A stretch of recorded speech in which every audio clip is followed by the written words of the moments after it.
বঙ্গবন্ধুর মতো মানুষ তার সামনে গিয়ে বসতে কাচুমাচু করতেন। পদ পদবিতে না থেকেও শুধুমাত্র বিশ্বাসের কারণে মানুষ রাজা মানে মুকুটহীন সম্রাট হতে পারে। আপনার অনেক ক্ষমতা, কিন্তু মনস্তত্ত্বে যদি আপনি দুর্বল পিছিয়ে হয়, থাকেন, হ্যাঁ। তার অন্য কেউ যদি মনস্তত্ত্বে না, এই এগিয়ে যে থাকে আপনার সে সুযোগটা পাবে কিনা? আপনি 2006 সন থেকে বিএনপির আজকের যে দুর্ভোগ, এই দুর্ভোগটার মূল কারণটা কি?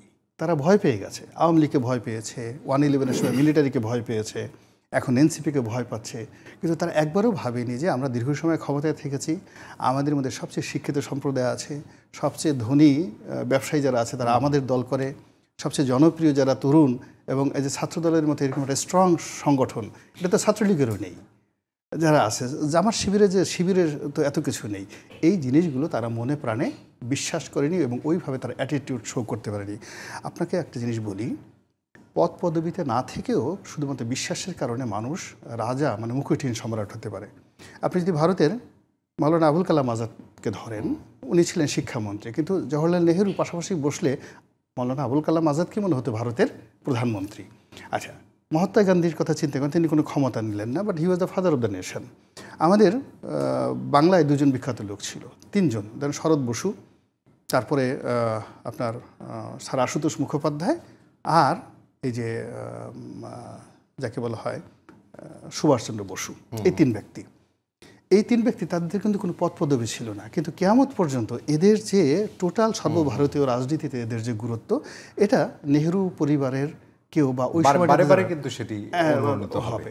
আপনি একইভাবে দেখেন বাংলাদেশে যদি আপনি ধরেন যাদেরকে বলা হয় গ্র্যান্ড মাস্টার রাজনীতিতে, ওনারা ভালো বলতে পারে। আপনি এই যে বাংলাদেশের যত রাজনীতি, মাওলানা আকরাম খাঁ, তারপরে মানে একটা পত্রিকা সম্পাদক, যা কিছু বলেন রাজনীতি ওখান থেকে আসছে, দৈনিক আজাদ থেকে আসছে। এরপরে আমাদের বাংলাদেশ ইত্তেফাকের সম্পাদক মানিক মিয়া। তো মানিক মিয়ার দেখেন মনস্তাত্ত্বিক বিষয়টা কি, এটা বলে আমি শেষ করে দেবো। মানিক মিয়া এখন আমাদের এখানে রায়ট হচ্ছে, পাকিস্তান জামাতে রায়ট হচ্ছে। মানিক মিয়া তখন তাকে তার অফিস গার্ড দেওয়ার জন্য ওখানে 200-300 পুলিশ আছে। তো এমন সময় ওই রায়টকারীরা, মব সৃষ্টিকারীরা এসে ওখানে হিন্দুদের আক্রমণ করবে। তো মানিক মিয়া রাগ হয়ে বের হয়ে আসছে। তো বের হয়ে পুলিশ কিন্তু দাঁড়িয়ে দাঁড়িয়ে তামসা দেখছে।